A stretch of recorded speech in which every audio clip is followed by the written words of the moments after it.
Bapak, saudara-saudara, hadirin kaum muslim yang mulia. Tidak bisa kita pungkiri bahwa seluruh manusia yang hidup di dunia ini mempunyai masalah. Orang miskin punya masalah, orang kaya pun punya masalah juga. Orang yang tidak punya uang masalah, orang yang banyak uangnya pun masalah juga. Orang yang tinggal di kampung masalah, orang yang tinggal di kota-kota besar juga bermasalah juga. Orang yang tinggal di negeri yang miskin bermasalah, tapi orang yang tinggal di negeri-negeri yang kaya juga bermasalah. Jadi rakyat biasa masalah, jadi pejabat penguasa juga masalah. Kalau dalam ketentaraan, kopral bermasalah, jenderal pun bermasalah juga. Tidak bisa dipungkiri. Orang yang belum kawin punya masalah, yang sudah kawin pun masalah juga. Yang belum punya anak masalah, yang sudah punya anak banyak pun masalah juga. Yang tinggal di gubuk bermasalah, tapi yang tinggal di rumah-rumah mewah juga bermasalah juga. Allah Subhanahu wa taala mengutus Rasulullah sallallahu alaihi wasallam untuk menyelesaikan segala masalah manusia. Masalah manusia dunia maupun masalah di akhirat. Apa yang dibawa oleh Rasulullah untuk menyelesaikan masalah manusia bukan membawa kekuasaan, bukan bawa jabatan, bukan bawa harta kekayaan, tapi yang dibawa oleh Nabi adalah agama. Jadi agama ini diturunkan oleh Allah untuk menyelesaikan masalah-masalah manusia. Siapa yang mau mengamalkan agama, mentaati Allah, ikut cara Rasul, masalahnya akan diselesaikan oleh Allah Subhanahu wa taala.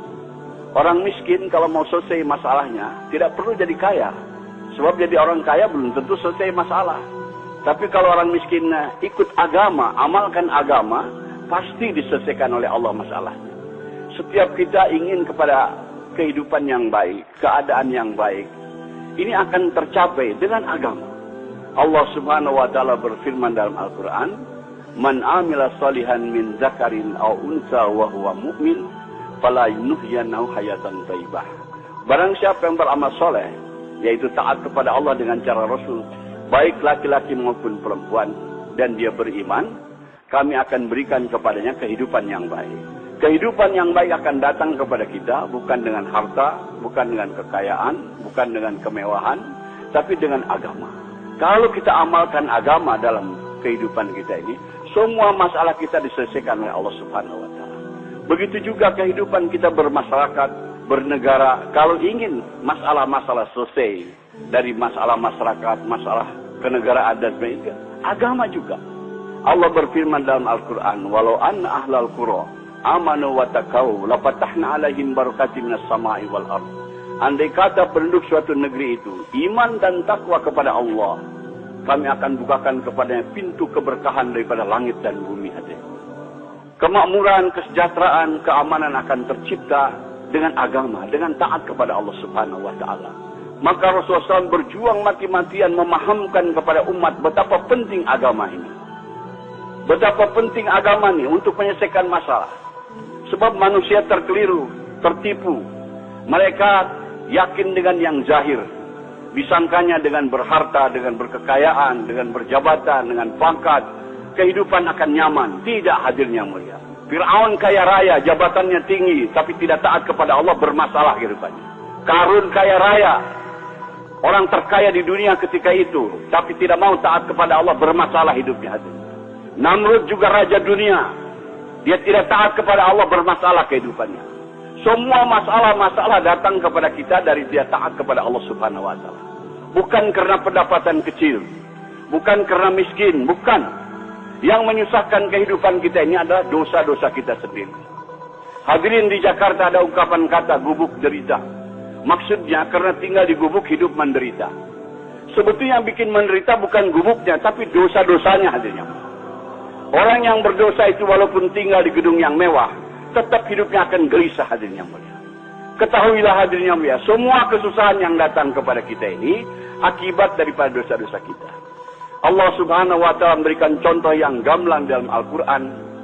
Nabi Ibrahim alaihissalam dapat cobaan, kena hukuman bakar oleh Namrud, dimasukkan ke dalam api selama kurang lebih 40 hari 40 malam. Tapi karena Nabi Ibrahim orang yang taat kepada Allah, orang mengamalkan agama, di dalam api dibahagiakan oleh Allah Subhanahu wa taala. sejuk, nyaman, sejahtera, dapat makan, dapat minum. Masa di gubuk menderita? Nabi Ibrahim dalam api tidak menderita, hadirin, karena bersih daripada dosa. Andai kata hidup kita lurus taat kepada Allah, dalam gubuk pun akan dibahagiakan oleh Allah Subhanahu wa taala. Hadirin yang mulia, ini harus kita camkan, tanamkan dalam hati kita keyakinan dan beritahu dunia bahwa kebahagiaan bukan dalam kebendaan, bukan dalam kekuasaan, tapi dalam taat kepada Allah. Siapa yang tidak taat kepada Allah akan celaka hidupnya, dunianya apalagi akhiratnya. Kita bertanggung jawab atas perkara ini. Setelah Rasulullah SAW wafat, tidak akan ada lagi kedam Nabi ke dunia yang memberikan peringatan kepada manusia. Kita selaku umat Nabi Muhammad SAW beritahu kepada dunia supaya manusia ini selamat. Hanya dengan ikut cara Rasulullah, kehidupan kita akan aman, akan tentram, akan sejahtera, akan bahagia. Maaf hadirin, hidup kita bukan akan bahagia dengan modern, dengan ikut barat. Tidak ada janji Allah Subhanahu wa taala. Tapi kalau kita ikut cara Rasulullah, janji Allah ada di situ. Allah akan berikan kepada kita kesuksesan, kebahagiaan. Maka kita beritahu perkara ini. Hadirin yang mulia, Allah Subhanahu wa taala berfirman dalam hadis qudsi, "Ya ibadi, ana urid anta turid, wala yaqulu illa ma urid." Wahai hambaku, aku punya keinginan, kamu pun punya keinginan, tapi akan berlaku keinginan aku, kata Allah, bukan keinginan kamu. Wa ilan salam dari pima urid, fakaifatuka pima turid. Kalau kamu tunaikan keinginan-keinginan aku, maka aku akan tunaikan segala keinginan-keinginanmu. Tetapi kamu kalau tidak mau menunaikan keinginan aku akan susahkan engkau dalam menunaikan keinginan-keinginanmu. Dan yang akan berlaku adalah keinginan aku, kata Allah. Jadi hadirin, metode, teknik supaya keinginan-keinginan kita tercapai. Kita ingin bahagia, ingin sejahtera, ingin aman, ingin tentram. Caranya adalah tunaikan keinginan Allah. Tunaikan keinginan Allah. Kalau kita tunaikan keinginan Allah, segala keinginan-keinginan kita akan ditunaikan oleh Allah Subhanahu wa taala. Allah Subhanahu wa taala pencipta kita, pencipta alam semesta semuanya. Dia yang berkuasa, hadirin. Allah berkuasa membahagiakan hambanya walaupun dalam gubuk. Allah berkuasa membahagiakan hambanya walaupun dalam kemiskinan. Allah berkuasa juga menyusahkan hambanya walaupun dalam istana. Allah berkuasa menyusahkan hambanya walaupun di tengah kekayaan, kaya raya. Hadirin, hanya dengan jalan taat kepada Allah. Apa keinginan Allah tadi, hadirin? Allah tidak minta diberi makan, diberi minum. Allah ingin supaya agamanya diamalkan. Kalaulah kita mengamalkan agama Allah, apa yang kita inginkan, keamanan, ketentraman, kesejahteraan, kebahagiaan akan datang kepada kita. Ini janji Allah Subhanahu wa taala. Jadi caranya adalah bukan dengan kemewahan, adalah caranya tunaikan keinginan Allah, yaitu agama. Hari ini orang ingin bahagia, agama ditinggalkan. Tambah jauh, tambah sesat, hadirin yang mulia. Maka kumpul-kumpul kita di sini, hadirin, untuk memahamkan pertama kepada diri kita perkara ini.